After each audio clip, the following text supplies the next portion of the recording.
Hello everyone, welcome along to the Redmen Originals Podcast, where even though the sun is not shining and the rain is pouring, you wouldn't know it by the general demeanour of the assembled panel we've got here today, because Liverpool won 2 games of football in a week since we last saw you, and we were in the doldrums post-Forest. Get on us indeed. I'm Paul Machin, Chris Page, Chloe Bloxham, Dan Clubb in the room with me for this one.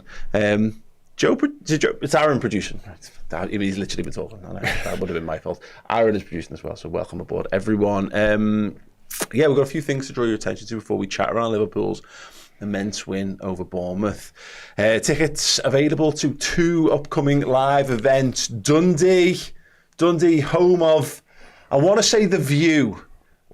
Is that reference travel? Yeah, anyone get that? I mean, if they're from Dundee, travels in so much as it's in Dundee, yeah, they're from Dundee, right? Well, we will be too. We all will be Dundee on the 10th of October. We're in Duck Slattery's in Dundee, 7 till late. We've got Keo with us as well, providing live tunes. Me, Chris, and possibly someone else from the Redmen team.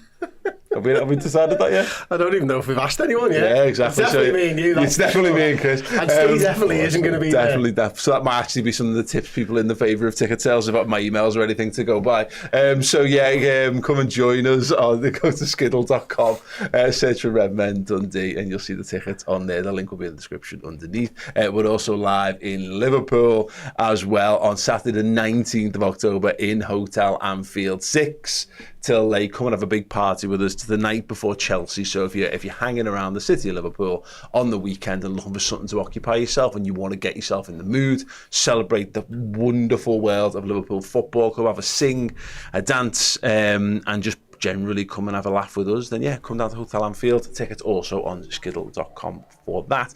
And lastly, I apologise. Look, we've just got to get all this stuff out front, up top, and in the world. We've got a code for you guys. If you want to sample everything that we're doing over on Redmen Plus, which is our Liverpool streaming platform, you can get free for an entire month. Go over, choose a captain subscription, and use the code LFC. Simple as that, LFC. And get an entire free month there. We're going to be running that offer for the rest of the week, so you've got till the end of the week to get that one sorted, or the end of the month to get that sorted, but it's going to give you a full run at everything: videos, podcasts, documentaries, features, interviews, the works. So if you're unsure, you hear us bang on about it and you want to try it and see if it fits you, then now is the perfect time to do that. Right, okay, Chris, Liverpool 3, Bournemouth 0, and as referenced up top, that has been a much better week since we were sat here last. Well, absolutely. I mean, the performance obviously midweek against Milan was really good, and we saw them come from a goal behind to win that one. And then this one, it was just excellent, although it did look like we were going to go behind early doors, didn't it? Thankfully, it was offside, so people can stop talking about that one. Yes, you managers out there who class goals from offside as an important thing when they're not, because your player was offside and they would never have counted. And Liverpool played really well. That's the main thing, isn't it? You know, we got to see the midfield 3 play really well. We got to see Darwin Nunez come back into the side, and a big talking point heading into the game, of course, was the goalkeeper. And I think we'll have a little chat about Kelleher as well. Yeah, absolutely. In fact, you know what? Forget it. Let's just do it. I mean, I actually say it's a big talking point, but I think the best thing about it, Chris, that it actually wasn't. You know, it was talked about a little bit in the build up to it. I mean, me and Chloe were got the team news together. We were in the cop, and we went through the team and then went, oh, did Kelleher actually make the start? Oh, he did. All right, sounds, yeah, cool. And I think that speaks to the quality of him, really, that actually there weren't too many raised eyebrows. Probably more about Alisson missing another game of football through injury, more than anything to do with Kelleher getting the start. Yeah, I think everybody, I mean, it was a big talking point in the YouTube comments and stuff pre-match, wasn't it? I think everybody was of the opinion that he can do it. You're still wondering, obviously it's his first start of the season, what type of form he'd be in, but he comes in and was it 7 saves he makes? Some absolute belters. Obviously that one from where it bounced off the bar and then Trent Alexander-Arnold and then he bare paws it away. It was just absolutely sensational. I think generally speaking, he was absolutely unbelievable again, and in the same vein of form with which he was playing last season when he had to step in for Alisson for quite a few games. Yeah, it was that one tricky moment early on, Dan, where he kind of gets caught in possession. They have a chance, and it's actually a brilliant save. It's very it's a bit Schmeichel-esque, actually. He gets down, spreads his leg, gets a good solid foot on it, kicks it out, and then really from then on, didn't really put a foot or a hand wrong? No, more or less faultless. And again, I think Chris is right in terms of that does sort of speak to where he's at in terms of his quality, because to come in out of the cold a little bit, having not seen him this season and putting a performance of that calibre. And when he's been quite public in recent weeks as well about his future. Yeah, there's been a lot. And that is more testament to who he is as a professional footballer, really, because it would have been easy to surmise from what's been getting said all summer long and what's been sort of known and public about him and his future, and then him to come out and sort of double down on that in the international break. A lot of people may wrongly suggest that, okay, his heart isn't in it Liverpool anymore. Far from it. He is very, very much still a Liverpool footballer until he isn't, and he's still got all the class, all the qualities that we've heralded him for during his time since he has been required to step up as Alisson's deputy. Now, that is far too frequent, in my opinion, because as you said there, Alisson Becker is the very best in the world, but no two ways about it. Like, Kieran Kelleher is not a million miles away behind. He's a top goalkeeper who's got top attributes. Some of the saves, particularly towards the latter part of that game, the one off Sinisterra, the one you mentioned off the rebound off Trent, right out the top drawer, and to have him to fall back on, it's just brilliant for Liverpool, because we could have been living in a world whereby, in previous carnations it's been like, Adrian, and it's been, it could have been Matt Turner, for God's sake. That would have been really, really bad. So yeah, Kelleher, once again, brilliant when called upon. There's a couple of things I want to mention about Kelleher. I think there'll be a lot of football clubs after seeing that performance who thought, why didn't we just pay the release clause, or the fee that Liverpool wanted? They'd have been looking around going, bloody hell, he's well better than what we've got, and it wouldn't have cost too much in the grand scheme of things.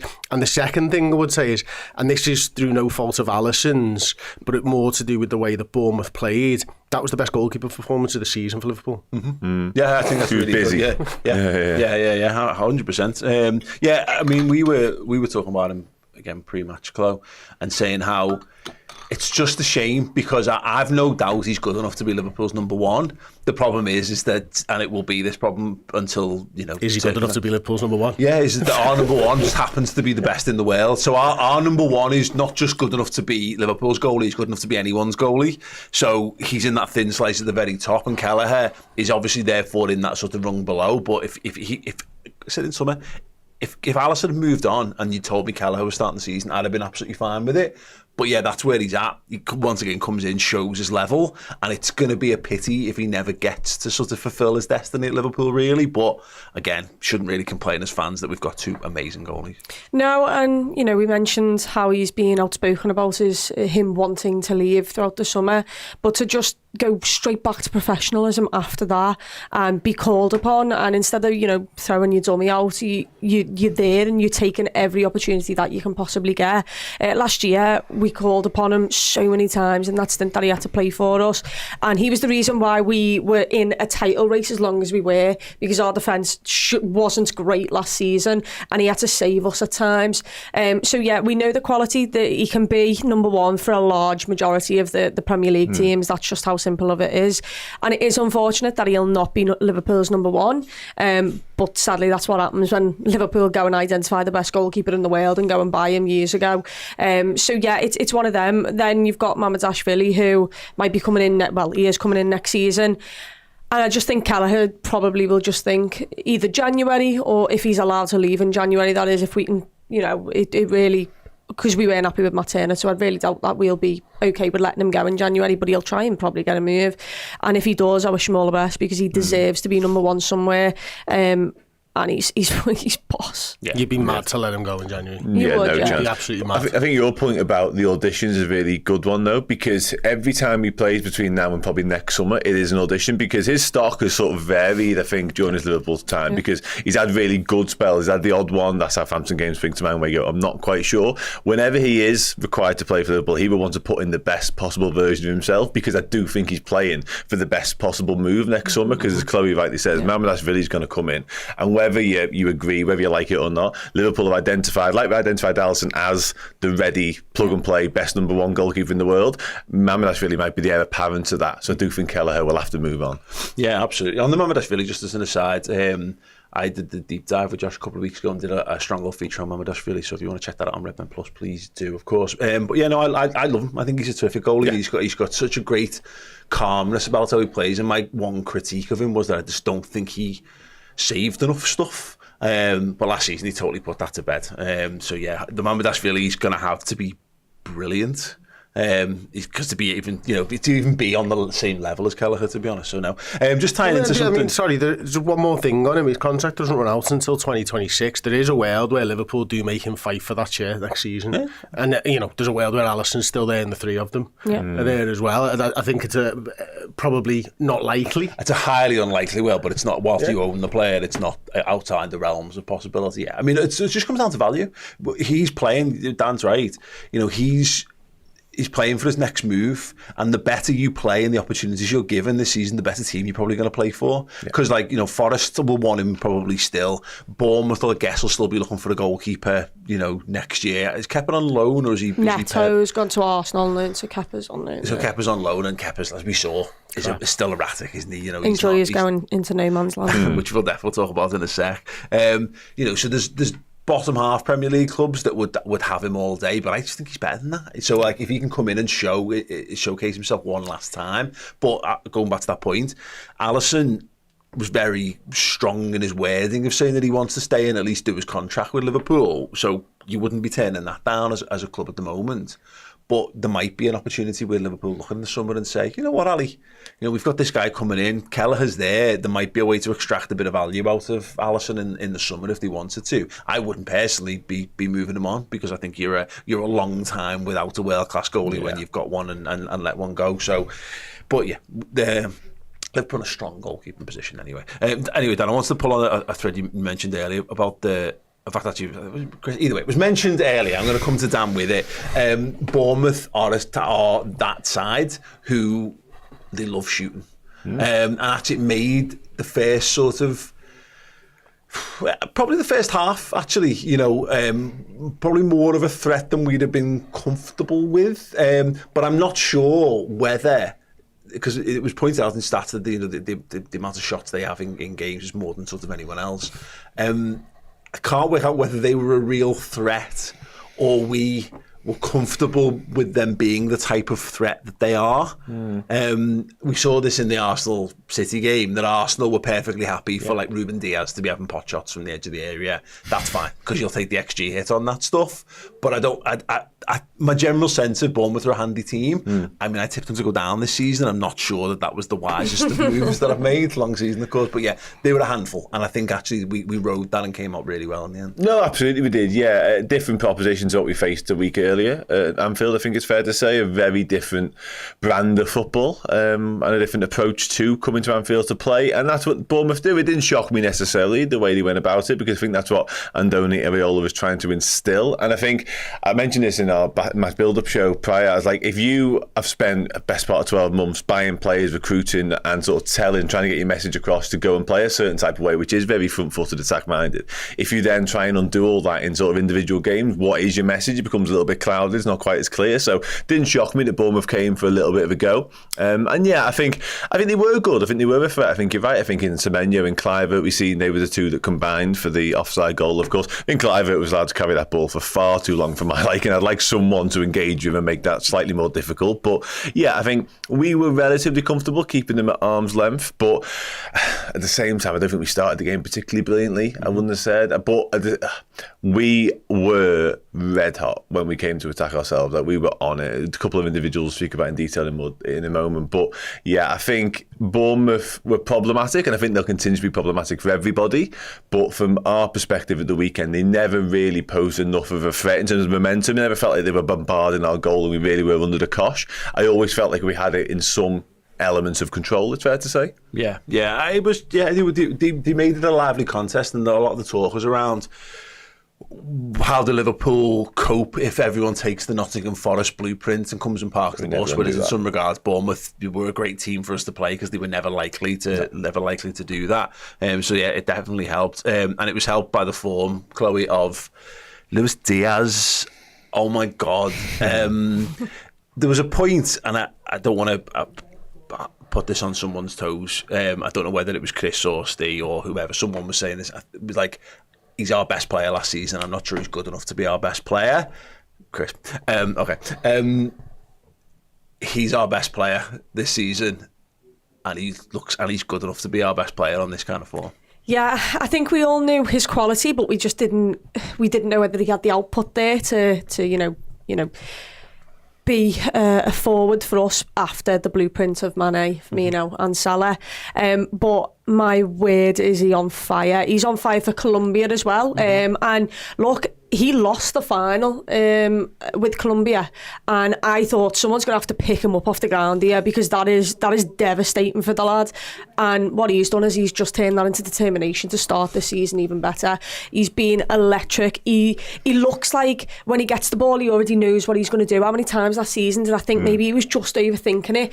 And right now he's just so sharp. We're getting him in the areas in which he doesn't have to drag the ball 20 yards up the pitch and then give it to someone else. I think him and Robbo are linking up quite well as well. And yeah, his finishes. The first one is he just doesn't give up on a ball. Look, that Ibu, everyone can say it's an assist, sure. But when I watched that inside the ground, the entirety of the cop went, what's he done? Oh, hello.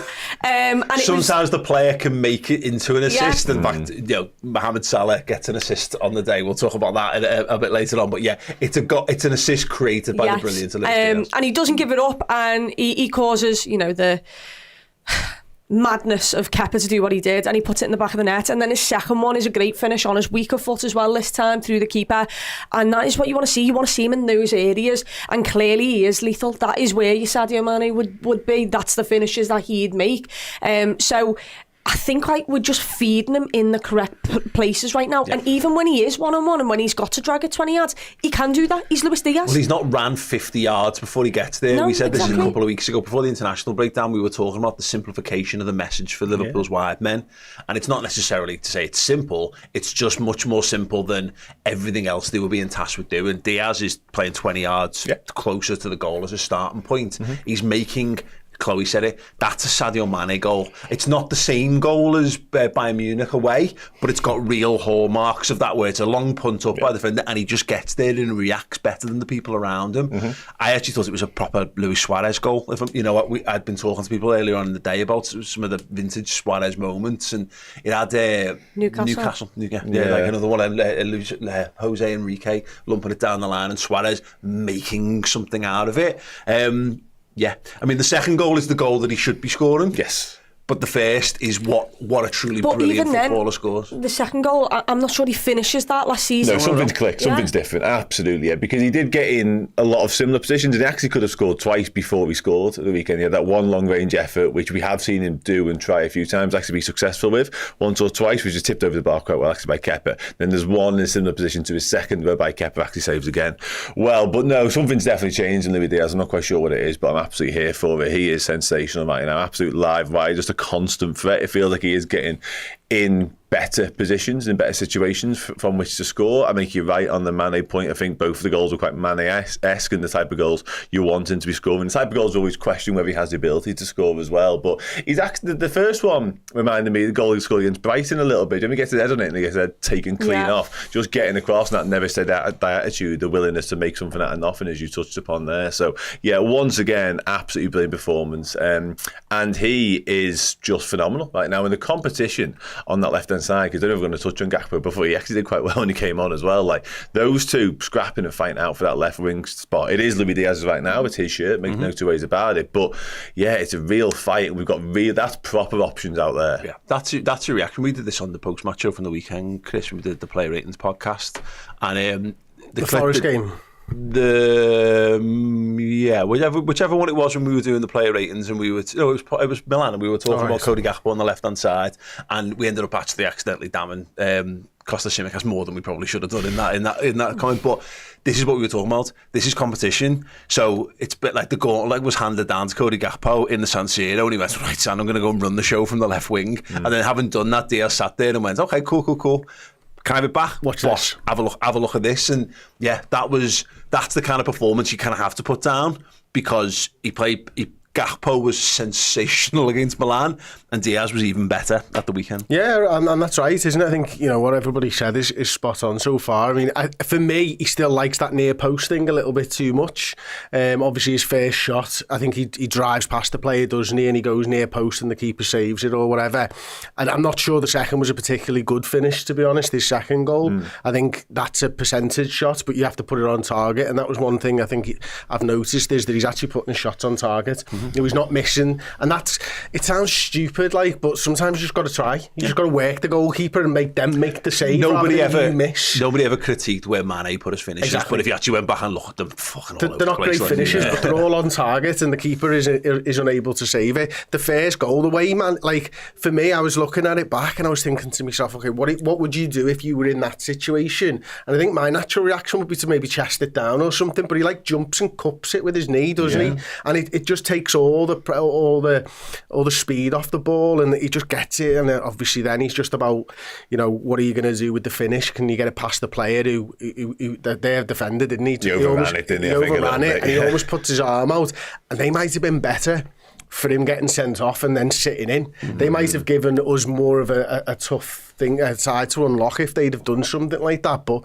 you can't fault the player for deciding not to handball it and deliberately stop a goal. That near post one that you referenced there, it's one of them where at the time you go, just square it. I think it's Darwin's right entry, and he does the arms, and I'm sure Salah's probably doing the same at the back post.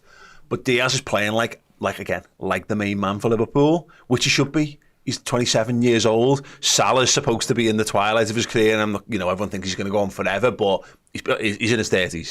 He's the old head of our attack now, and Darwin's coming in and fighting for his place. It's Diaz's place. He's got every right. The only thing is that you free up the ability to score that goal, I think, if you've crossed one already. Yeah. And you just put it in two minds for the goal. Well, he did it last week as well, didn't he, where he went near post on the keeper and tried to catch him out. And that's, again, something that if you just go far post, the next one you get the chance to go near post, or you send it across the box or something. But generally speaking, his all-round play has been absolutely sensational. Luis Diaz is on 5 goals for the season already. He scored 8 in the league last year. And we're 5 games in. That's also, crazy. That's 2 against Bournemouth. It's 2 against United as well. Like that's a big time player right now, where we were kind of crying out for a big time player last season. He is proving that so far. I think you saw the Anthony Gordon rumours. Yeah, that's interesting. But I think the other thing is that Salah, although still takes a lot of shots, isn't having as big a percentage of shots as he normally does. Obviously, Darwin was averaging about 5 shots a game last season or something whenever he played. He only had 3 shots a game in this one. Mo Salah had 4 shots. Diaz had 4 shots. So he's actually getting more shots as well. And I wonder whether that's just something whereby we're not leaning into Salah quite so much. And obviously, because Jota's been playing rather than Nunez, we've not had that sort of guy through the middle who's taking 5-6 shots a game, and it's just spreading them out a little bit more. And it's actually helping Diaz now, because he's a bit more of a part of the front 3 rather than the final player to get the shot. There is a chance that those stats are wrong. They're not wrong. No. It's just they might not be born out over the course of a season. There's a chance Salah's stats are wrong because they might be measuring every one of the shots that he actually took to pass back to the goalie, and not an actual shot on goal, because in my mind he had 100 shots at the weekend and every single one of them was a tame hero on the back of the goalie. Callister, are you messing me? Silly, wasn't it? Yeah, that deserved to be an assist, that, didn't it? But I can't believe he messed up. I think the lack of donkey work, I gave him the assist for that. Yeah, why not? Yeah, why? Real tally there. Yeah, I think the lack of donkey work that Diaz is now doing, and the ability to just be part of an attacking front line is definitely part of the change in the output in Luis Diaz. He's always at the back post as well. Like sometimes last season he wouldn't be in the box because you're just betting on Jota or you're betting on someone else. And like we said, he's there, he's kept the width, but also he's dragged it 20 yards up the pitch. He's got to pass it off to someone. He can't carry on doing that. We're providing him. We're saying you just get yourself in a position where you're likely to score or you're dragging a defender to, and we'll put it on a plate for you. And I'm looking at the likes of United where he's just late into the box, back post.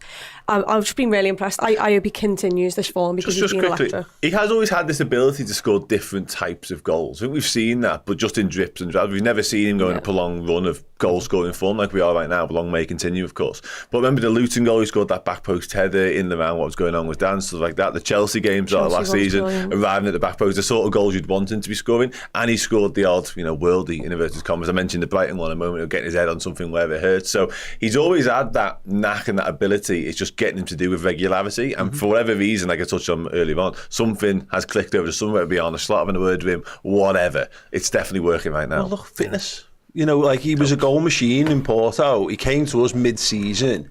played a ton of football. And he played the most minutes out of anyone in that squad that season. And in Europe, he played more minutes than anyone because he went from playing every minute from Porto to playing basically every minute from Liverpool in the middle of a quadruple challenge. Colombia's main man whenever he goes there. Colombia's main man. And then he gets a bad injury at the start of the season when he's actually looking really, really sharp at the start of that. By all accounts, that was misdiagnosed. So instead of coming back after the Qatar winter break, he then is out for months on top of that. Last season, he's had all those extra issues going on. And you might forget this sometimes, is that he's in his prime years and he's now fully fit. He's not got any off the field distractions as well, by the looks of it. And the manager, there might just be a thing where some players are a natural fit for a particular manager's style of play. We've discussed that for a couple of lads. Ryan Gravenberch is the one that we've been pairing over for a few weeks, but it just could be that. It just might be that he was just a much better fit for slot football than he was for Pep Linder's Klopp footy, early days, of course, but the Punisher sent us a super chat. Good to see. Taking a break from his vengeance against the mafiosos to say, does Chloe still want to sell Diaz for Claire Balding? I'd like Claire Balding still. Keep up the great work. Now I'm not having this because I too played the hilarious Anthony Gordon looks like Claire Balding card, but that was before I realised he was a Liverpool fan. He was just a blue-nosed rat when I was passing them to a crowd. Fine, you'll take the piss out of Evertonians all you want. I'd still have them, please. Yeah, doesn't mean I want to sell Diaz, but I'd still have them.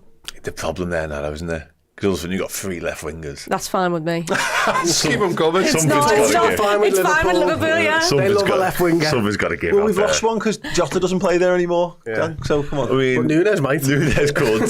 Jota's still probably could. Chiesa, if you asked him to, would probably do a job out there as well. So yeah, we can't. Let's stick with the front line because I want to jump over to Salah. Touched upon him briefly. It's a tough one to analyse Salah. By Salah's standards, it's a poor performance, Chris, because ultimately, yes, he gets an assist, but his assist is passing the ball for Darwin Nunez to score an absolute world. It is nothing to do with the pass that makes the goal. He could have messed the pass up though, Paul. Sure. Could have knocked it out of play. 100%. He functionally does lots of very, very good stuff, gets into all the right positions, but it's not his day. It's not been his day now. It wasn't his day in the week as well. I don't want to be let's all swing wildly to the other side on Mo Salah after singing his praises from the rooftops pre-international break. But yeah, his shooting is annoying me. Yeah, it's poor. He won't use his right foot. Well, I mean, that's been since the dawn of time. Yeah. But I think the what you're referencing, you mentioned it earlier, is this inability to hit the ball further than 12 yards off the floor. Yes. That's probably where I'm sort of at with it at the moment. And you know what he's trying to do? He's trying to bend it in to the top left as you're looking at the goal, and it's getting to the bottom right. Yes. It's just about as far as he can kick the ball at the moment, and I'm laughing and stuff, but it does make you wonder what the hell's going on. That being said, he should have had a goal there. And it should have been from Darwin Nunez when he decided to shoot and score, because he was in a fantastic position for Nunez to pass the ball to him and him just roll one in from 12 yards. Yeah. He could have played that on the ground. It would have been sound, you know what I mean? But no, I mean, functionally, you're right. I think functionally he's still absolutely sound. But he's never been the best shooter. To be fair, apart from the first season when absolutely everything went in from wherever the hell he wanted it to go in from. You know, goals against Southampton and Everton sort of spring to mind, don't they, whether they were the first season or whatever. I've just found out that the takeover was probably not going well. Carry on. That's just standard for them, isn't it, unfortunately? You think they'd get used to bad news, but they don't, apparently. That's an elite mentality to some, not to them. But anyway, so yeah, I don't know what's going on with his shooting, to be honest with you, Paul. It reminds me of Gerrard, sort of after probably when you can't kick it in quite the same way. Yeah, sort of 2010 onwards, when he just lost the ability to put his laces through it. And Salah, he never did it like that though, did he? No. It was always a bent sort of curler. Yeah. we remember the Chelsea goal, yes, as the outstanding one, and when he rockets it into the top corner. You're right, Chris Rez, he doesn't do that loads. It is often like a looping one into the far corner, the Puskas winner against Everton in the derby, that he had a handful of those around that time. The archetypal Salah goal, though, has edged more and more towards just sticking it inside, just around the 6-yard box more than anything else. And I don't know. I know Paul Tompkins has been banging this drum for a year now of like he's lost that shooting power. Liverpool's data team will have an eye on that, and I do wonder whether it's surely someone should be having a word with him and just saying, mate, can you kick it harder? Yeah. Because if you can, try kicking it a bit harder towards the goal, you might have better luck. Yeah, perhaps it might feel like that might need to happen because whatever he's doing right now isn't working, is it? But I think you're right. I think that Chelsea goal is definitely the outlier. So much so that when Chris was talking there about his lack of shooting from distance prowess, that was the only one that sprung to mind as sort of the difference maker. There's been a couple of volleys. I remember a volley away at Stoke, which he struck pretty sweetly. They are different. No, they are different. Yeah, absolutely are. But no, he's not at it, is he? But it's weird because there was games last season whereby I thought, for want of a better phrase, he stagged the outside a little bit and then would score twice. And we all go, oh, Mohamed Salah's fine. At the minute, he's not doing either of those things. He's not exactly performing brilliantly, and he's also not shooting very well. Go on, Chloe. What have you got to say? Can I just say it was only 2 games ago where he got assists against Manchester United and scored against that. So let's just give him a little moment. He has these periods in things, he's having one now. And that's absolutely fine to have them as long as there's someone else there who's dragging you through it. There's been times where he's completely and utterly dragged us through games of football and months of football. But let us be reactionary, Chloe. I get what totally. He needs to just use have a look his right around. foot. I know for us it looks like we're in a room, but actually if you look around, we're on YouTube. Come on, can we just? Sorry. You are right, but. When you think about, we have dropped points in this spell whereby he's not been at it. So, but 7 other players were not at it at Nottingham Forest. So we won 3 games because of him, pretty much. I will just give him the little benefit of the doubt right now, and also you're right too. He could have had 2 midweek against AC Milan, but I didn't think he played exceptional in that game of football. But the Salah that last season, like you said, doesn't necessarily play great, and then all of a sudden he gets a critical goal for you that wins you the game of football. So it's fine to have these little lulls in a season as long as there's other people who can drag you through that. And yesterday it was Diaz and Nunez who did that. It was McAllister, it was Gravenberch, and also on that he's getting in the right areas. He will start putting them back in the back of the net. The thing that annoys me about it is just his one-on-ones. How many times did we isolate him one-on-one yesterday and he just doesn't beat his man? And it's mad because there's a chance where he shoots where he should have just squared it, and then 2 minutes later he has another chance where the left hand side of the goal, and that that literal Mo Salah goal where it's left foot to the opposite side, he should have just scored, and instead he tries to recover and pass it because he didn't do that last time. So it's one of them. It's a funny old game for him, isn't it? Because as I say, Mo Salah, the performance he puts in does actually facilitate other people having a good game because he's a constant threat, and I agree. There was a frustration with him in his one-on-ones, but that's wingers. You have them. Your job is that you're faced up with a person and you've got a list of tricks in your head, and you're going, I'll try this one this time and see how I get on with it. And if it doesn't work, you gather it and you go again, and maybe you try the same again or you try something different, and that's the constant sort of game. It's a very simplified version of old school penalties on a computer game where the penalty taker can press left, right, up, down, and the goalkeeper can kind of pick the same. And if you both choose the same, then the defender's going to come out on top, isn't it? Doesn't mean you're necessarily bad at what you do. Sometimes you just have your man on toast. The one where Nunez ends up, I think it's called for a handball on Nunez, but he ends up hitting the lad in the face, which was hilarious. He goes past his man to hit the byline there, doesn't he?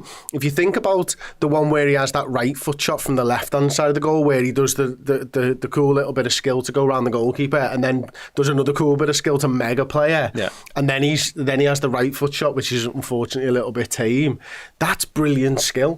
That's like instinctive stuff, but also that instinctive stuff, it's harder for the defender to know what you're going to do when you don't really know what you're going to do. When you're just running at a defender, it's a little bit different. But he tries to go inside, he tries to go outside. He does have a, generally speaking, okay game. Pretty good game, actually, to be fair. He's just not the finisher, I don't think, that he was a few years ago. And I think why we're talking about it, because I think you are right, Chloe.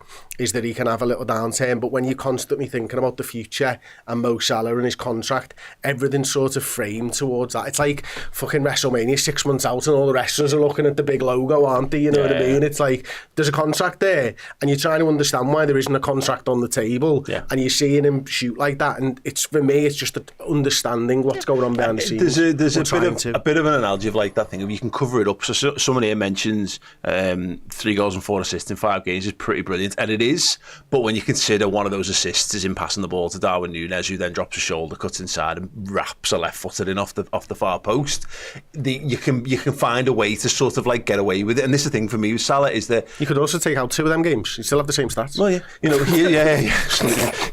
he's definitely declining, but you can find other ways to make up for it. And the thing is, he's a constant threat, and whilst the aura of Mo Salah still exists, it almost doesn't matter that he's not being absolutely perfect, because, as Chloe rightly says, as long as DIAZ is winning games for us, who cares? Or Jota's doing it, or Szoboszlai, or Darwin, or whatever, then kind of fine. The weight, the presence that Salah carries is actually having an impact. It's tiring out opponents, even if he's not doing the finishing. And as also you rightly say, he's 6 inches twice away from having a brace in the San Siro.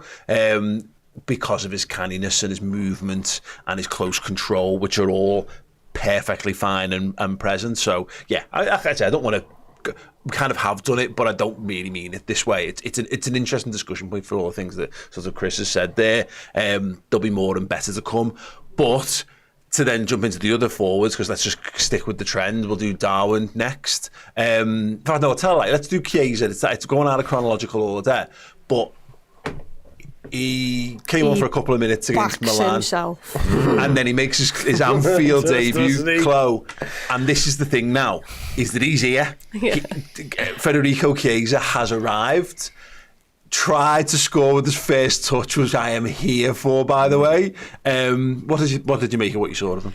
I mean, I wouldn't say I saw loads of them, because, to be honest, Liverpool in that second half just went 3-0, whatever we do, let's just not concede. We don't need to go for anything here. But, you know, I enjoyed him coming on the pitch, that was for sure. His first touch is, I think everyone in the COP just laughs, because we think to ourselves, how dare you? Like, the audacity of that. And if that would have been top bins, my word, would that stadium roof came off. I love the idea of him just going. You've seen so many like forwards come to Liverpool, and like getting that first goal is so important. And he just thought, I'm just buying a ticket here. I could have this done. I could have that monkey off me back inside like seconds of being on the pitch. Well, I think he has a shot from, is it offside? I think it's given offside, but that is really good. It's the post. I liked everything that I saw about that. Obviously it was offside, but still the close control, the run, the directness of him. I don't think it was classed in the end as offside. I think it would have been one where it was called back, because it's on all the stat websites that it's still there. It was flagged, wasn't it? Yeah, it was flagged. VAR would have been involved, like, definitely. Yeah, but anyway. I thought it was mad how like he went up top, like he could have played either of the wing positions, and he's up top. He does well. He's fast, I can tell you that much. He loves to press so far. I mean, this is over like 15 minutes, so yeah, of course you'd expect him to do that. But I thought there was enough there to really excite me. That's what I would say. And I can't wait till he's getting more and more and more minutes, because then you're going to see what he's like when we actually really do need him, and when he's got a little bit more time to bed in. There's loads of players in like coming off of substitutions where you feel like they need 5-10 minutes just to get up to the speed of the game. I think he was defo up there. Does he start Wednesday for you? Yeah, I mean, if he can, I don't know whether he can, is the problem. We've got no second half of the show if we continue this line. No, I do not know. I will go again in 30 minutes. Yeah. Oh, sure, I'll think about that. He looks very Liverpool, doesn't he, Dan? I think that's the highest compliment I can pay from what I've seen so far. No, absolutely, yeah, really direct. Chloe's absolutely spot on in her assessment, and it was interesting because Liverpool were, somewhat in cruise control. Bournemouth had a little bit of a go towards the tail end of the game, but Chiesa just injected that wanting to make something happen, and that energy and that fire a little bit more up top. And yeah, I was really impressed. Left foot, right foot. Obviously, not afraid to try his luck from either of them. That tells us a little bit what we can expect. That's really, really important. But that speed of thought as well, and that not giving the keeper time to set on both occasions. Yeah, really good cameo from him. And again, again, Chloe said it there, excited to see more on what he can offer. And I think it was interesting, the position side of things. Like, we've all pigeonholed him, myself included, as being, you know, Salah's understudy. His only minutes pretty much exclusively going to come when Salah needs a rest, when Salah is done in the game, 60, 70 minutes, whatever. And all of a sudden he appears central and you go, okay, that is not what I expected. So, you know, lovely option to have off the bench, especially if you can fill more than one role and make impacts in the manner that he did. Although it didn't result in a goal or assist or whatever, to come into a game like that and just instantly make things happen, really, really impressive. Yeah, I really like them. Really like the look of him, and that being able to play centre forward thing, I think it's a couple of messages there. It says we've bought a utility guy who can play across the front, so he's going to get his minutes, you know, more than just sort of one place. But I could have seen him playing in the 10 there quite as easily as well. You know what I mean? That skill set looks like it would suit that quite nicely. Again, we'll see him definitely cover Salah at some point. So yeah, just an encouraging face. I think the beauty is, again, it's that moment we talk about. This is what signings do. They get you excited. It was just an extra talking point. There was a real buzz. The second he was sat down and started to like take his bib off and put his shirt on. Yeah. I think all of the second half, everyone was just looking at that bench and nowhere else. You know, we go to a 4 sometimes, if you've done, obviously, under Klopp, moreover. Do you think that would be sort of a 10 then, him or someone at Gakpo maybe in that 10 with the 3 ahead of him? That'd be really interesting. Because quite easily, I mean, you could see him playing, again, you could play in any of those 4 positions, and I wouldn't have pegged him as the central, but actually, I'm trying to think we did this with in the past. It'll come to me at some point, probably like in the middle of the night, when it's totally useless to everyone. I'll be texting everyone, it was this. But he's played more central more recently, so that's what he was playing more for Juve last year. So actually, if you're going to get him a few minutes, it's fine to do that. He's not totally up and running and everything's tactically what slot will be looking for him. So cool, yeah, that'll fit him. Get him in there. Means Jota gets a good break as well for it. So yeah, the whole thing was just a lovely little introduction. Let's see the last of the attacking players, really. I can't be bothered talking about Gakpo today, but I'll not for any particular reason. There's other things to discuss. But Darwin, it was a bit of a surprise, I think, that he started. Yeah, I think a good decision by Slot. Obviously, I thought it was a good decision pre-match as well, by the way. So something we've been talking about on Deep Dives about how if Darwin's first start of the season is against West Ham in the Carabao Cup with 10 changes or whatever it could be, it doesn't send a particularly good message to him. I thought it was interesting that Slot had spoken over the course of the week building up to the game that, you know, he wanted to make sure that he was fully on board. Kind of does make me wonder where his English is up to. I'm not sure where that is up to yet, whether that might have facilitated a slower start to life under Slot or whatever, because I know there was some communication issues. Hopefully he sorted them out. That could be a reason he might have taken a little bit of time to get used to the system and stuff, but he seemed to really flourish. And I've got one stat for you that I don't think anybody is really talking about from the weekend's game, and it might be the best stat from Darwin Nunez. Average sock length. No offsides for Liverpool all game. That's first groundbreaking stuff. That's mad, isn't it? Yeah, good though. It's good. It's really good. The understanding thing you're talking about, maybe. Yeah. But then is that what? Yeah, because they had a high line. Exactly. It's really interesting, isn't it? And you think about that first goal from DIAZ. You know, the ball over the top by Canate. Darwin was dropping off. Yeah, true.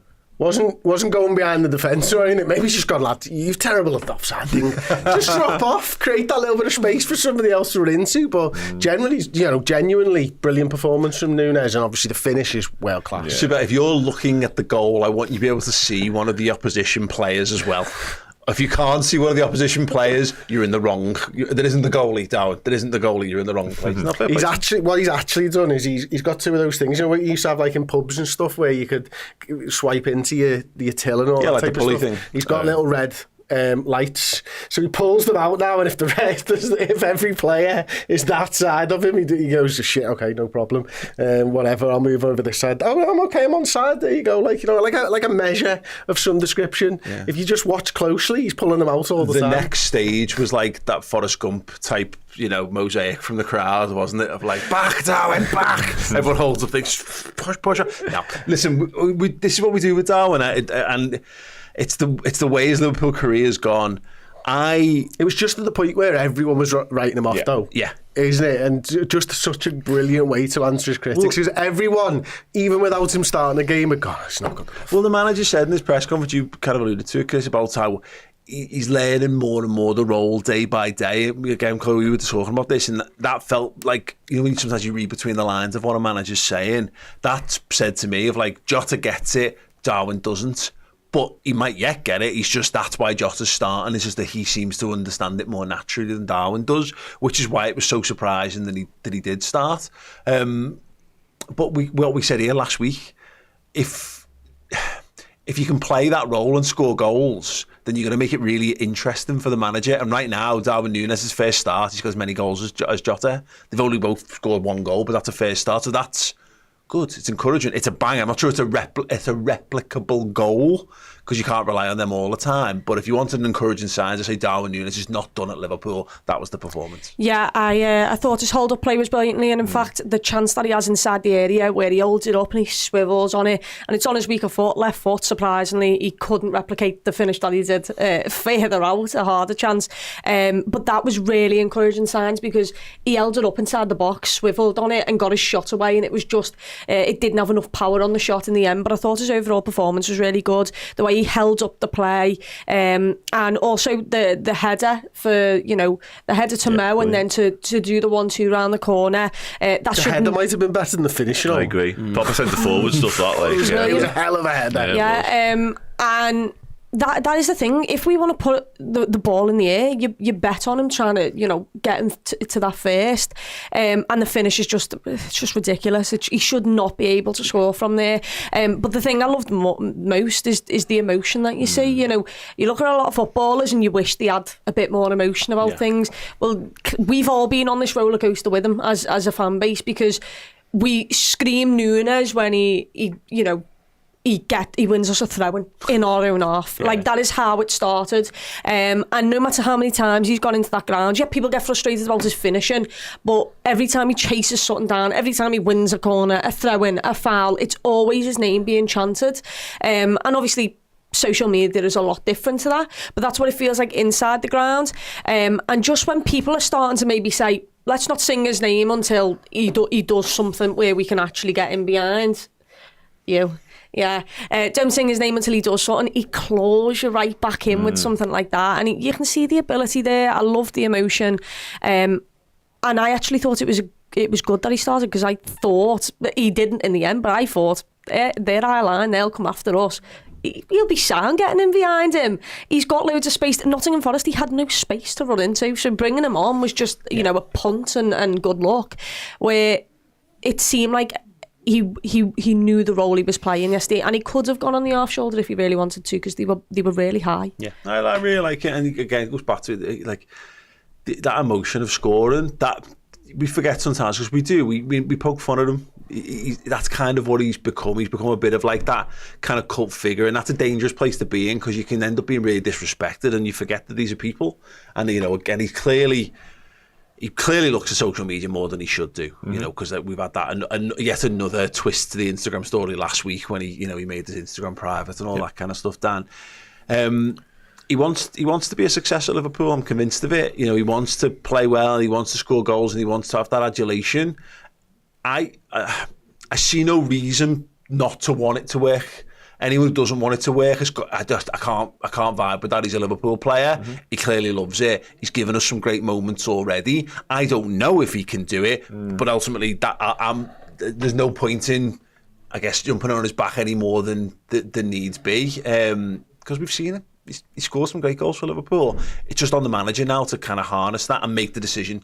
Can you mould him into a forward that does the business for your Liverpool, or is he one of those guys who's always going to be a bit on the periphery and he's on a hiding to nothing? But this was, again, it was an encouraging thing for him. Yeah, it most definitely was. Yeah, it could have easily, been one of them games whereby he did have a bit of a field day running in behind them with all that free space, as Chloe references there. But it was a performance of a different ilk, really, and I think that was even more encouraging, because he had to do some of the other stuff, even for the goals you mentioned as well, like that header in his own half, that 1-2 with Salah, that link-up play. That's really impressive work, that, and not something you'd always associate with Darwin as well. So I was really, really encouraged by it, and I was delighted for him, because you can see how much it meant, of course, in celebration. That just absolute let out of raw emotion. And yeah, anybody who doesn't want him to succeed, I think we've all fell in and out of love with Darwin Nunez along the way, because there have been highs and lows, no two ways about it, but he has got the innate ability to be a top level footballer. It is all about managing him and getting the best out of him, but doing it on a consistent and a regular basis, because that's been the biggest problem, hasn't it? He's never really nailed down a spot in a team and said, like, this is my shirt now, not a chance you coming to get it, because I'm going to produce the goods week in, week out, and you are not coming for me. It has been fit and start. It just has. And when it's bad with Darwin, it's knowingly bad as well. That's the problem. You can never just sort of put in an okay performance. It's either one thing or the other. So, yeah, just finding that level of performance whereby he can be a 7, 8 out of 10 every single week, that's the key to him. Yeah, he's got more to his game, hasn't he, than so many of the lads who've come through the door and tried it. I mean, Divock Origi was just never a right fit. Apart from that little spell under Klopp, leading up to like the Dortmund game when he gets injured and all that kind of stuff, he just played rubbish and score. And you'd be like, oh, well, fine, he scored. But, you'd have to suffer through some of his performances, whereas you're never not entertained by what Darwin does. But you're right, again, that game scores an absolute worldie that very few players on the pitch could ever have produced. And then, again, it gets given as a handball. But he somehow manages from a yard out to hit the ball at the guy's face. And I think people forget sometimes. I think it's like a myth around football that these footballers have got like, perfect ability to put a football exactly where they want to do it. Most of them haven't. It's so much of it that's just a pure fluke. You put your foot in there and it'll go in a rough sort of area. The amount of chances he's had in the last 2 years where he's done everything right, but it's just hit someone on the line, or it's hit the inside of the post and not gone in. I don't know how that fixable that is. He feels like he has a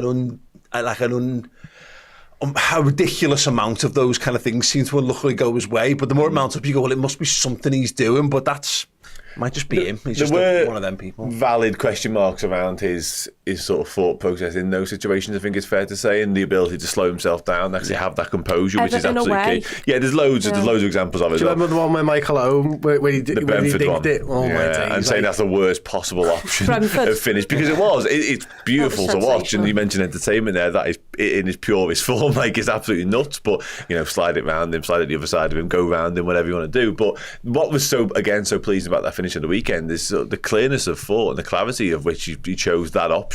He knew what he was doing almost in a minute, and the blinkers were on. Like, Salah was involved. He could have easily laid it off to him, not a chance, because he knew what he was doing, and to actually execute it as well there after he sets it out, outside the post and it bends back in. Thing of beauty. Can I also? Did you watch McAllister a lot of the game in terms of every 5 minutes? Every time Slot had said something to one of the players, McAllister would go and stand next to Darwin Nunez and tell him exactly what it was. Really? Every substitution, McAllister would go over and say, okay, so this is... I definitely think... Remember Thiago last year? Yeah. Speaking to Darwin before he came on. Because there was so many times where I was watching McAllister and the ball would be out of play, someone would have said something, or a substitution's coming on, and McAllister goes over and they're both in the centre of the park telling each other. He just drifted aside and he goes, no, Aki, here, Darwin, here, back. Yeah, they'd have a little convo every time the ball went out, or every time instructions were changed. Which, good. Well, look, yeah. No, that's like me and my wife. When she's asked me to go and do something, she's like, repeat it back to me, Chris. A few players to talk about. Got to pick the kids up at 6 o'clock, guys. Say it again and again and again. Brilliant. Gravenberch, we're going to have our own Gravenberch section, Chloe, because he was just wonderful again. I thought he did all the dirty work really well in Milan. He did a very defensive midfielder performance there, but this was back to him being the complete midfielder. Did his defensive duties, strode forward the ball, dropped shoulders, went past men at will. That noise. There you go. That's the section. I think I'm running out of superlatives, to be honest, because I am in love with this lad. He is absolutely incredible. The way he just, no matter where he is on the park, you always bet him to just turn on it and get out of it. 3 men can be on him and he'll drop a shoulder, turn, and he's out of it, and he's in the open field. So I think he's just incredible. And the more I see him, the more I'm realising, oh my God, as if Bayern Munich let this go, because he is sensational. Everything that Liverpool seem to do brilliantly, he always has some sort of input in it, whether it's recovering and being the lad who wins the ball, or reading the game and intercepting it and stepping up, or whether he's just got out hard position and he's turned and he's released someone else, no matter what he does, it always feels like it leads to big moments and big chances for Liverpool. And it's mad because you look at him and you think, he's probably the most defensive here, but actually McAllister's the one who, by the way, I could do this for McAllister today as well. I thought McAllister, I felt like he won every single challenge that was asked of him the other day. But I love how they've got they recognise each other's games in terms of when one goes, the other will just sit and he'll analyse where he needs to be in case a turnover happens. And McAllister's doing that a lot when Ryan Gravenberch is getting out and turning on it. But in the other way, McAllister, when he's further up the pitch, when he's floated about, Ryan Gravenberch realises, okay, this is the space I need to go and take cover of, and I'm there. And it wasn't like he did anything incredibly defensively last Saturday, but it was the fact that he read the game and he was always in areas where a loose ball, okay, that's mine because I'm 2 yards away from it because I've read the game. For me, it's the balance of the midfield three, and obviously I think that classes all of them.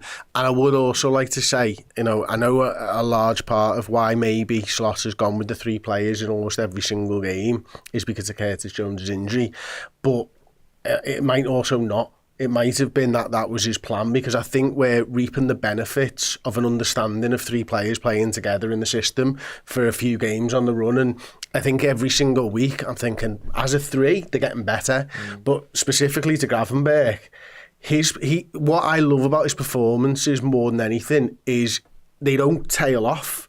They're just getting better as the game goes on nowadays. It's like a full 90 minutes of absolutely AC Milan was that, because he didn't start well. He gets better and better and better. His pass for our third goal is incredible as well, and he's turned on it again. I genuinely think he's boss, but I could not go on about Ryan Gravenberch if I don't go on about Alexis McAllister, because the amount of groundwork he does, he gets battered all over the pitch, by the way, like literally volleyed here, there and everywhere, and you just know on the ball he's got the quality to do that pass that Salah criminally misses, by the way.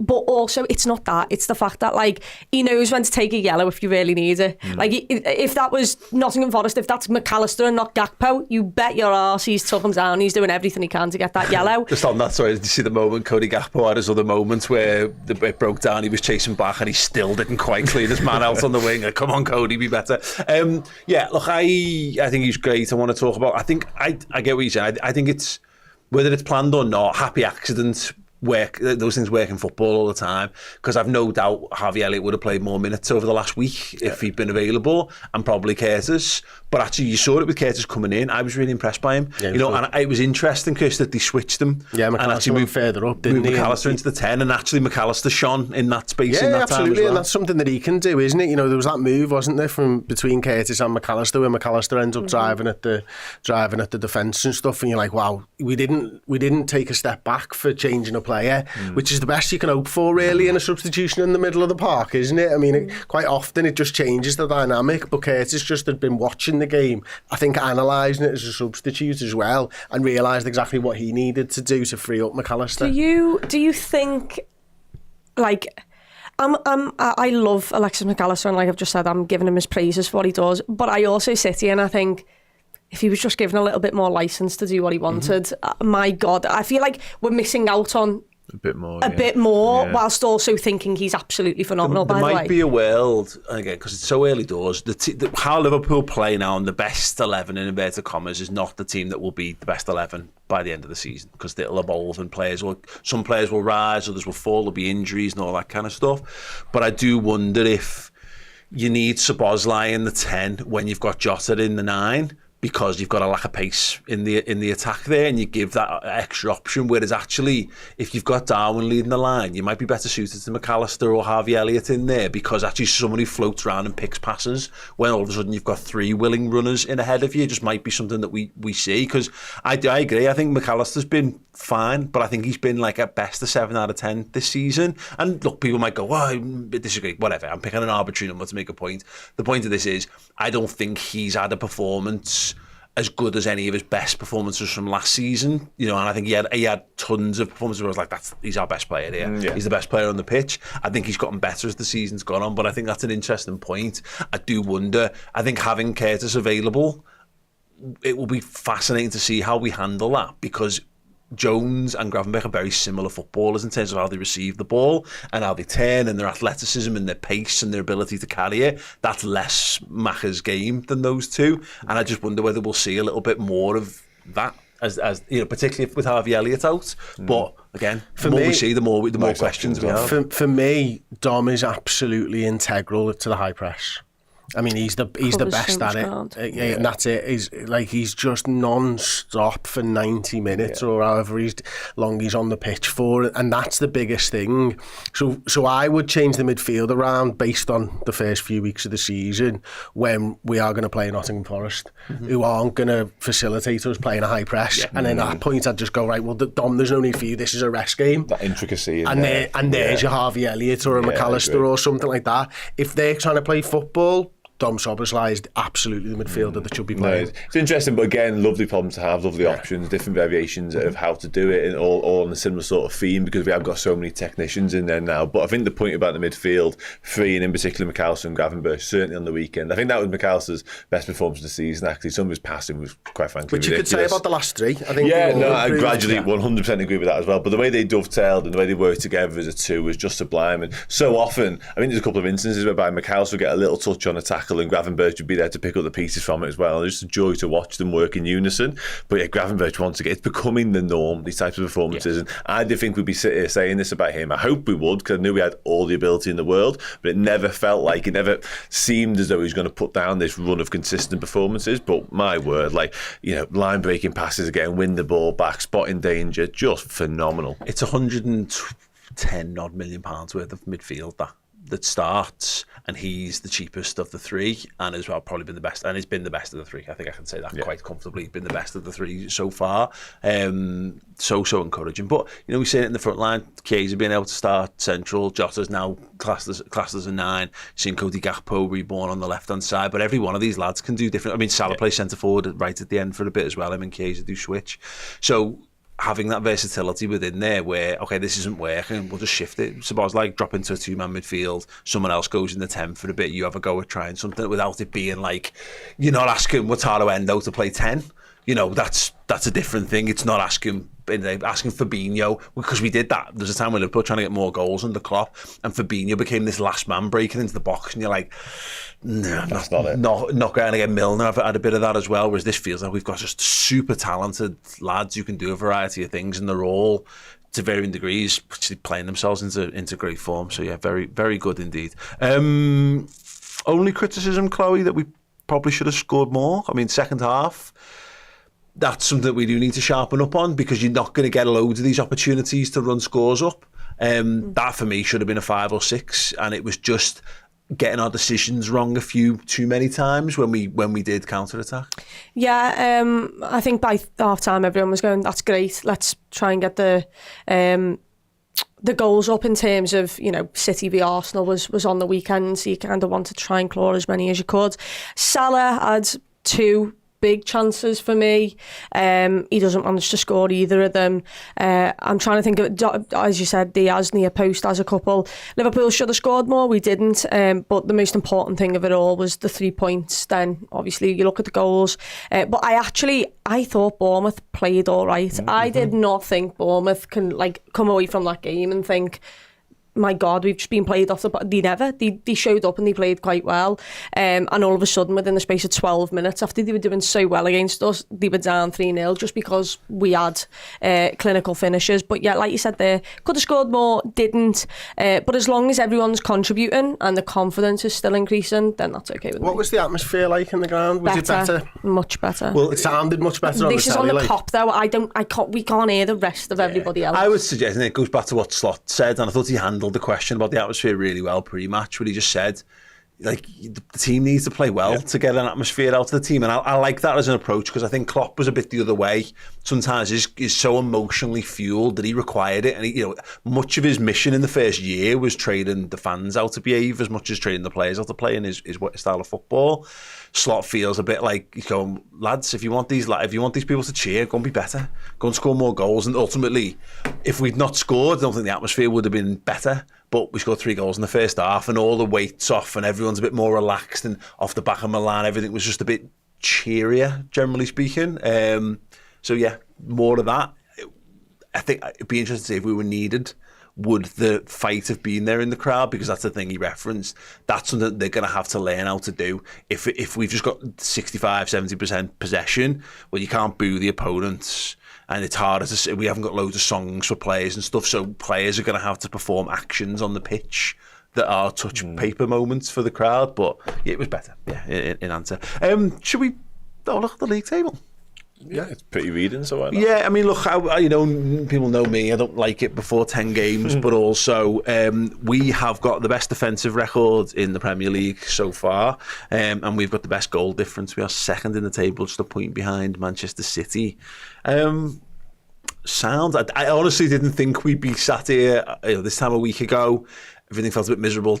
5 minutes into Milan, it felt even more miserable, and here we are, first Champions League win under our belts, and yeah, because of the City-Arsenal game, and them kind of cutting each other's throats, Chris, we're right in the mix in the early stages. Sound. Yeah, it's lovely, isn't it? I think we're second in XG conceded as well in terms of the numbers behind our good defence at the moment. Any chance Arsenal are first without any? No, it's City actually. wow. Arsenal, I think, took a bit of a hammering on XG yesterday. Yes, just an accumulation of low Ruben quality. Diaz, Surprisingly, because it was Ruben Diaz. Like someone who pays for their weekly shopping pennies. Yeah, pretty much. Yeah. So, no, but Man City, I think, are there or thereabouts. I think they're first. I think we're very, very similar. I think it's about 3 points something, just under 4 maybe in terms of the XG.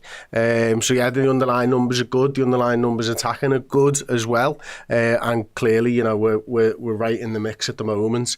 Great to see that can you bring the table back up as well? 2 big sides don't make the cut there, do they? In Tottenham Hotspur and Manchester United. Well, and one my big God. side. Yeah. I just didn't even know they were. I'm not even going to bother to scroll down. Just You wouldn't have had to scroll down far to find the 2 of them, to be fair. I think they're 10 and 11. Yeah. Yeah, Man United are in the bottom half of the table. Do you know what Man United's goal difference is? 0. Have a guess. Is it? 0, of course it is. Because 5 Manchester and United 5. stuck. Is it 5 and 5? The counter stuck on that one. Stuck from last season. I think it's 5 and 5 for United. I'm not going to lie, I'd have gave them a minus there, so I'm quite glad I didn't open my mouth. Oh, God. 5 by 5. Terrible football side. Yeah, they are Terrible indeed. club. More on Manchester United on the Biased Football Podcast as well. We're going to be doing the Man City Arsenal game in depth and detail over on that. That follows on from this podcast. We've got a whole half of this left to go. Not in minutes time, but certainly in parts. We will take a short break. If you're here live watching us, make sure you drop a like on the video in the interim period, and we'll be back to discuss Trent contract talks and West Ham in the midweek. As you know by now, if you sign up on redmenplus.com as a Club Legend subscriber, you are in the prize draw every single month automatically to win incredible prizes from us. And it's generally signed stuff. And we peck the heads every time we meet somebody that used to play for Liverpool. And last time we saw Steve McManaman, we got him to sign this wonderful A Crew shirt. So if you want to be in with a chance of winning this incredible prize, sign Steve McManaman's shirt in A Crew, then all you have to do is get involved on redmenplus.com, sign up as a Club Legend, and if you win the prize draw, you'll win this. There's loads of other great things that you get as part of the Club Legend subscription, so do go over and check that out on redmenplus.com. Thank you very much, and you've got to be in it to win it. Get in.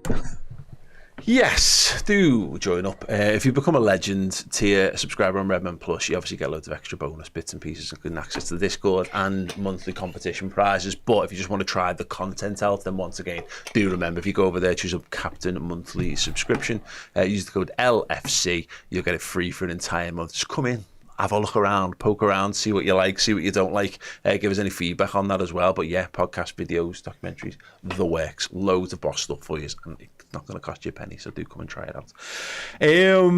Trent then. So I did the Journo Insight show with Paul Gorst on Thursday, Dan, and he said in Milan, they tried to stop Trent in the mix zone, and he said, "No, I promise I'll speak to you next time." And he was joking that that might just be a good way to palm everyone off. But by all accounts, he actually did, and kind of crept under the radar, really, I think, because there was such good vibes around the football and what have you, and then straight into the game. But he was asked about his contract situation. It's the first time he's really spoken about it. have you read it, and what do you make? Because the one line really about it is that he says, I want to be a Liverpool player this season, and there's brackets as a minimum is what I will say. I've been at the club 20 years now. I've signed 4 or 5 contract extensions, of none of those have been played out in public, and this won't be either. The Athletics coverage of it kind of frames this as he's had a platform there to really put it on Liverpool's toes, and he's chosen not to. So go on, I'll get the panel's thoughts in general, but I'll start with you. Yeah, I think rather unsurprisingly he's chosen not to. I assume it was embargoed until sort of yesterday evening time, because that's often the case with that written stuff, isn't it? So I assume that's why we didn't hear about it until we did. But yeah, I guess you've said it there. The fact he doesn't want it playing out in public, it's hard to know how much or how little he's going to say. I imagine not a lot. Whenever he does speak about it, he's going to very much sort of stay right down the middle with it. He spoke about his desire to win trophies, and that's going to be a big factor in whatever decision he does decide to make. He clearly, therefore, wants to see the direction of travel of Liverpool this season, and just how well, Arne Slot's able to implement his ideas, and whether he feel they could be a part of it as well. He touched on the fact that he had a conversation with Slot about wanting to be the best defender in Europe, and wanting to be a defender nobody wants to come up against, which I thought was nice. It speaks to where he wants to go in terms of his levels and what he wants to become. So, and if he isn't already amongst the best footballers in the world, let alone defenders. So, yeah, really interesting stuff. In terms of what it means and what my sort of head says is going to be his decision, it hasn't really altered it either way, I don't think, because again, I come back to it, he has said from the very get-go of all of this stuff, it won't be one of the things whereby we're getting weekly updates, so we won't be hearing stuff here and there in the press. He certainly hopes that isn't the case anyway. Therefore, whenever he does speak about it, I don't think we're going to learn a lot. You know what I mean? It kind of feels as though all of a sudden it's going to be sprung upon us that he is or isn't staying, hopefully the former. Yeah, Chris? Do you know what I loved about it? And it's not really to do with the contracts. It's the very last line, I think, of that article in The Guardian. And he talks about, I've got it in front of me. For now, I am completely focused on this season and how many goals, assists and clean sheets I can get, and hopefully do enough to help us win the league. I love the addition of the clean sheets, because I'm sure that's a new thing. And I wonder whether it's the manager, actually talking about him, because I think defensively, this season, he's been excellent. Yeah. And I made a point of highlighting it when we were on the Milan game, and I'm making a point of actually talking about it every time he makes a good tackle and stuff now, so people hopefully who are watching can actually realise that he is doing a very good job defensively. You know what's interesting about that? Whenever anybody pushed Jurgen Klopp on the Trent Alexander-Arnold right back defensive side of things, he would almost sort of go the other way and say, but look what he does going forward. We don't want him to be a defender. I ask him to do a certain role. But I think you're right. I think it is interesting how all of a sudden the narrative, which is directly coming from him, is centred around his defensive work a little bit more. And I thought he was brilliant in midweek against Milan, against a very tricky customer, Rafael Leao. He kept him pretty quiet. So yeah, it's interesting how it has just shifted ever so slightly. And I think his comments in the same interview about being the best defender in Europe were defensively as opposed to what he can do in the final third. So it's interesting. Yeah, the thing that stuck out to me was he obviously said, I've always said I want to be Liverpool captain. Yes. That's an aim of mine and a goal of mine. Whether that happens is out of my hands, to be honest, which once again makes me think that Liverpool just have not initiated this contact, which if that's the case, what the bloody hell are we doing? Yeah, there's a bit of that, but also it's not up to him whether he gets named Liverpool captain. Like he could stay for another 5 years and the manager might give the captaincy to someone else. He doesn't get to go to the manager and go, make me captain. The manager chooses the captaincy. He doesn't choose that. I don't think that's a wrong way to look at it, by the way, but if you want to flip it, that could be just as harmless as that, really, is that it's not his call to make. He can go, I'm going to be Liverpool captain. Well, you can make, what happens when you get overlooked? And then you're sat on a... He's still vice captain right now, though. Vice captain, the natural progression 100%. Exactly. In his mind. If he has the vice captaincy taken off him right now, then sure, I could see that, but he's still vice captain. What if Virgil stays for 7 years, though? I mean, there are other things, aren't there, that can... But there's a world whereby Virgil does stay for a few more years and hands the captaincy over. We've seen that in the past for Liverpool, of course, with Sammy and stuff like that. So maybe... I liked those comments most out of the entirety, to be honest with you. I think a lot of it was very, again, straight back. I'm not going to give away too much. I'm just going to play it all off. I don't want to be talking about this, really, if I can avoid it. I thought it was good of him to stop, actually, in the circumstances, because, again, he knows what the line of question is going to be. It's going to be pretty much centred around his contract. But I think that, him to say, I want to be Liverpool captain, that fills me with the most hope that he will be sticking around for a little bit longer. Yeah, I think the other thing as well in all of this is he's taking control of the narrative and no one else is going to ask him now. Because he's answered it so straight down the line. There's no, you can just, insert answer from previous thing here. This is how I'm going to answer these questions. So there's no point in asking me anymore. Hopefully we do obviously sign him up to a contract and stuff. Now, for all that, I think it's a generally positive thing.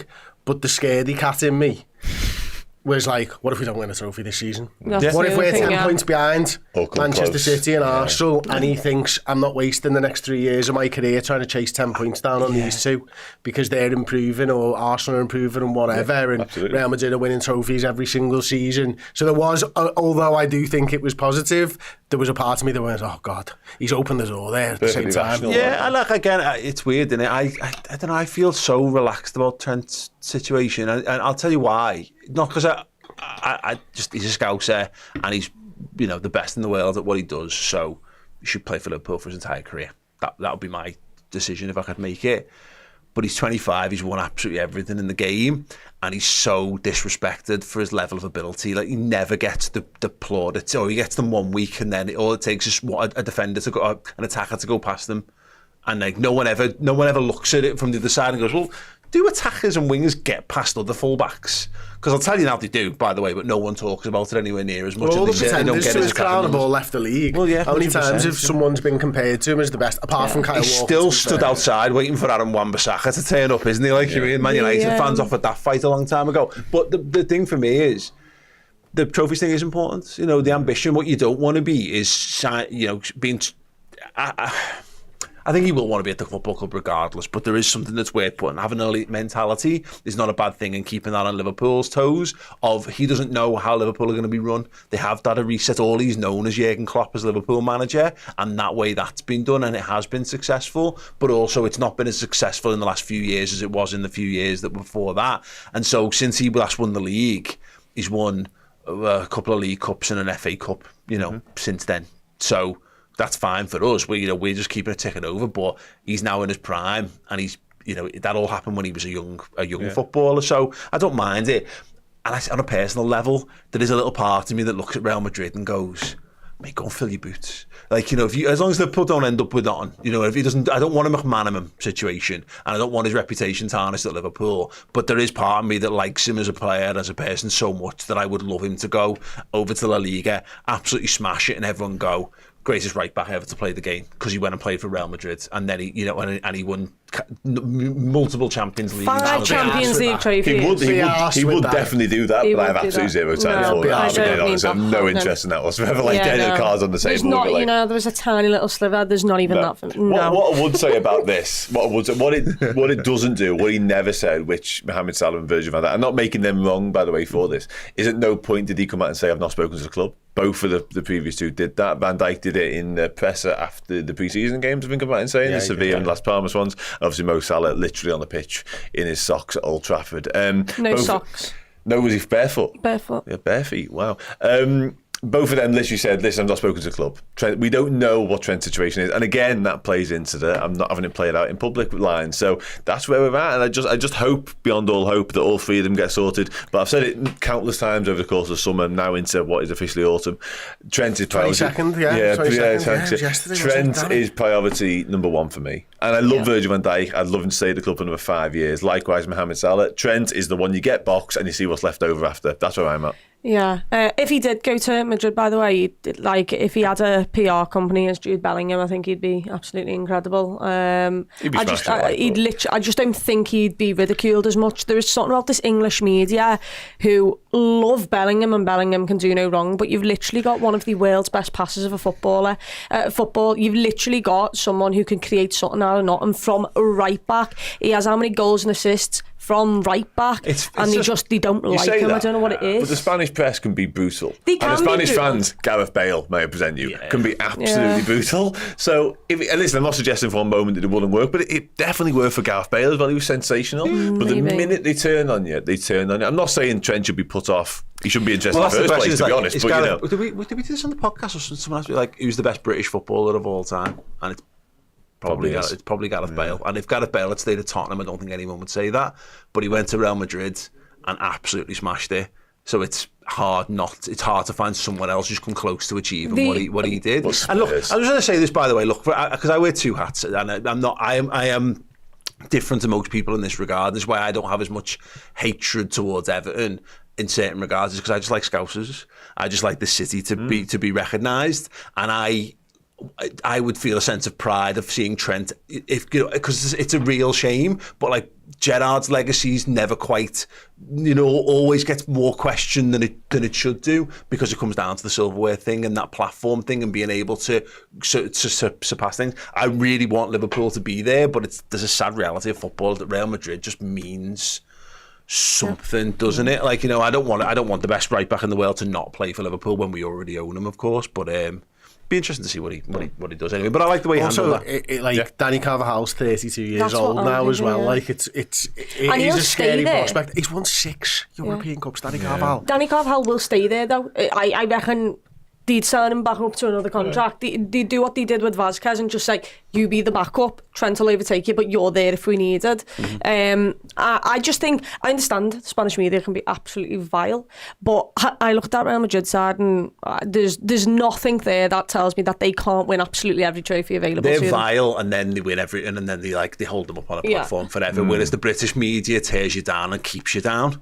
They'll punch down at you until you're nothing more. Whereas that's just part of the game. And there's a different level of pressure. And Trent speaks the way he talks there. He wants Liverpool to be like that, which is what we should all hope for, really. And hopefully that's the plan. Because listen, the Liverpool challenge for the big stuff this year and beyond, then hopefully all his ambitions will be fulfilled by staying at his boyhood club, gets the captain's armband, stays at us, is a one club man forever and ever, gets to do the thing that Gerrard didn't do. He's already won the league, gets to finish a career at Liverpool. That sounds absolutely splendid. Hopefully a few more European Cups as well. Fucking A. Speaking of the quest for silverware, it continues again on Wednesday. I liked it.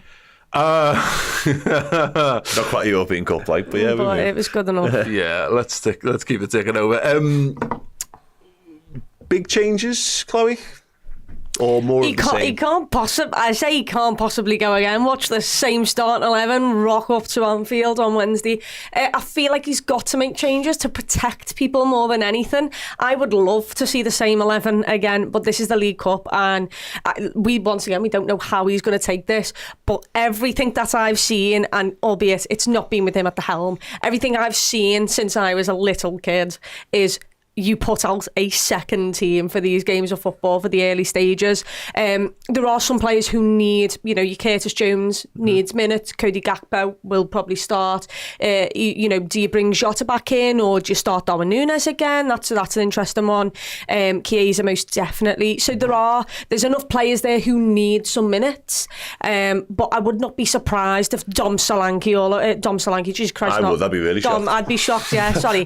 Dom Szoboszlai, sorry, they're two different players. Move with a feather. I'd be surprised if Dom Szoboszlai did start, but also something tells me that he just absolutely loves Dom Szoboszlai. He does, yeah.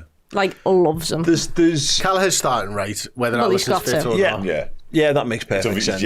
Otherwise I don't see it. And again, it also gives Alisson a proper break as well. Make sure he's 100%.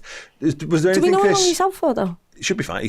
By all accounts, he probably could have played at the weekend. Right, okay. Based on what we saw in terms of how the substitutions or lack of substitution in certain area, would that give you any indication as to who is more likely to play in this one? Well, I think Bradley and Tsimikas are both coming in for this game. Okay. I've said it a few times. I think Kwanzaa deserves to get another shot. In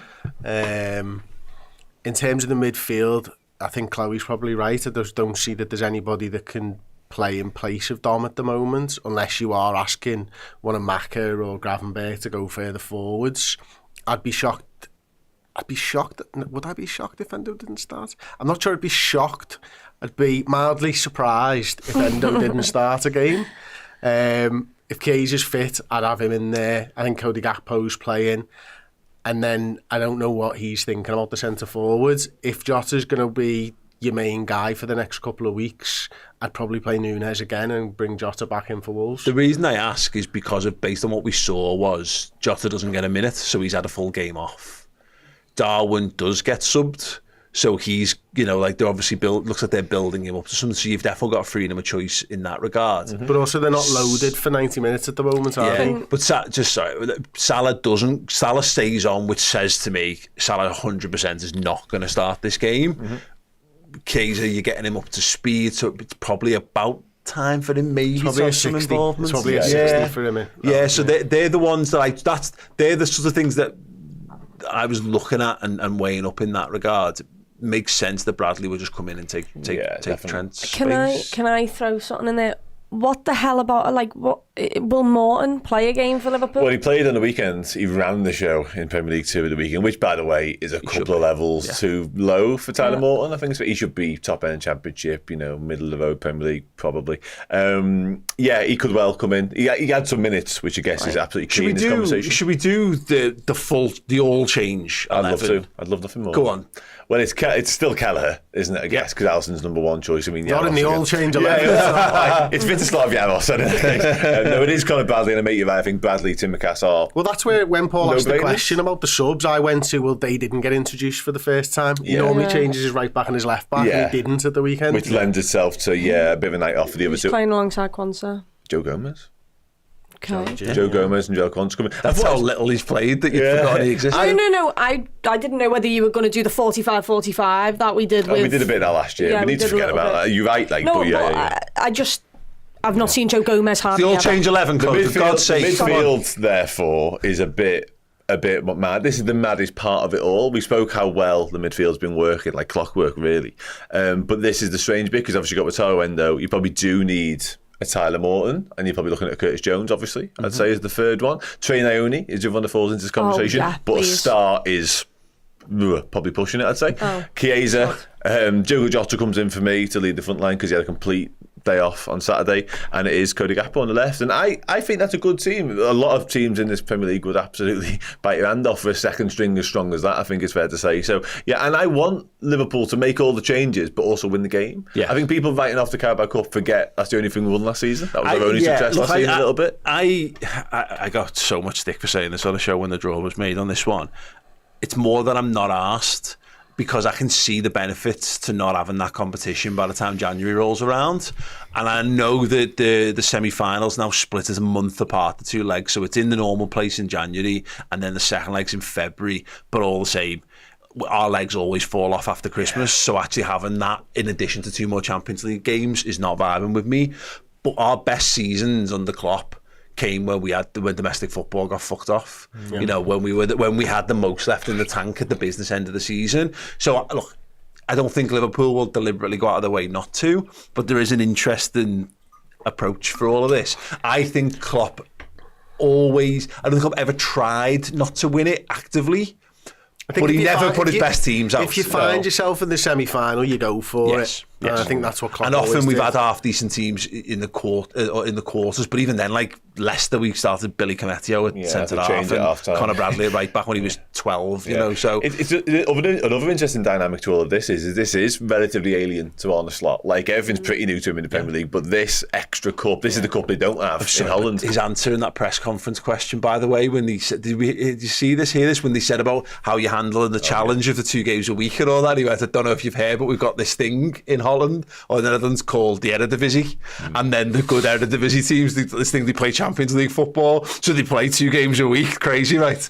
Absolutely crazy. So we have got that, and then he went, to be fair, we haven't got the League Cup, so I've got no idea what that's all about. But I'm paraphrasing, of course, but yeah. Interesting. That was going to be really interesting. And again, like that fully changed 11 we just mentioned there is there or thereabouts. I do think I'd changed a lot of them. I changed all 10. Well, Kelleher was staying goal, of course, with 9. But the extra midfielder, I wonder which one of the frontline midfield stays. That's my biggest question mark. What? You're a little confused. Go on, Carl. Okay. No, it's okay. Because this is the point about with people. Do we want him to just carry on as he's been going? I know we're talking about Bradley needs his minutes, and Quansah and Gomez and Tsimikas and Jones and Wataru Endo and Chiesa and Gakpo and God, there's tons. We've got loads of players you could really do with 90 minutes here. But do we want him to win the league? Do we want him to just go and win the League Cup? Because in that regard, why are we not why we don't just make 2 changes and carry on like we've been doing for the last couple of weeks. Still though, and West Ham haven't been at it. West Ham, do they come and think we just need to win a game of football, or do they think we need to win a game of football but it's got to be in the Premier League? Because their start of the season has been bang average, considering the summer they had. They won the transfer window by a lot of people's reckoning. That manager needs a win. Possibly, but then do you look at a trip to Anfield and go, that's where I'm going to get me win then? I think that's really hard to do. But You can get the fans on side, can't you? That's what a win at Anfield. They got done in at Anfield last year, didn't they? We absolutely turned them over. Listen, I would be making changes. It might not be 9, it might be a bit mental. It might be 5 or 6, but I'd be making wholesale changes to this team because, you want to be in everything for the long haul, I think. Yeah. Also, I mean, that's sad that you've just said. If you do make the 5-6 changes, it's changes like your Cody Gakpo, it is the Chiesa, it's Curtis Jones, it's Quansah, Bradley, Costas. All of them are sound, absolutely. What are you laughing at? You're just not having Joe Gomez. You didn't mention him again. I'm fine with Joe Gomez. What's wrong with you? You laughed when I mentioned him. Because I was thinking... Now you haven't named him.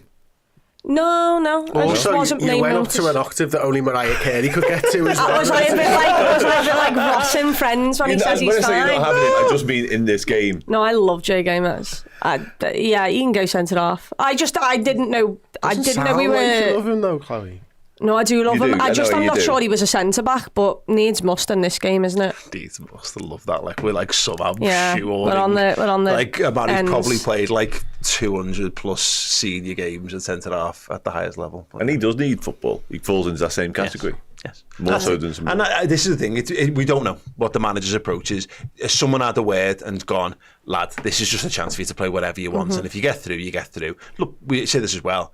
You've got the bench. So you could load the bench with everyone else if you really wanted to. You can have Gravenberch, McAllister and Sobbo sat on the bench and then just bring them on with half an hour to go or 45 minutes and make a complete change. But the midfield is that one. If that's so important to how we play, Jones, Endo, Morton, or it says someone else will be asked to go again. So one of Gravenberch or McAllister will probably, or maybe if it's Sobbo, will be asked to play at least a chunk of this. Again, I'd like to see Naoni in there, but I want to see Morton. I want to know if Morton's got something he can contribute towards this squad, and I don't see how he gets another look if he's not playing in this game. But we'll see. Plenty of talking points, if nothing else. Yeah. We roll on.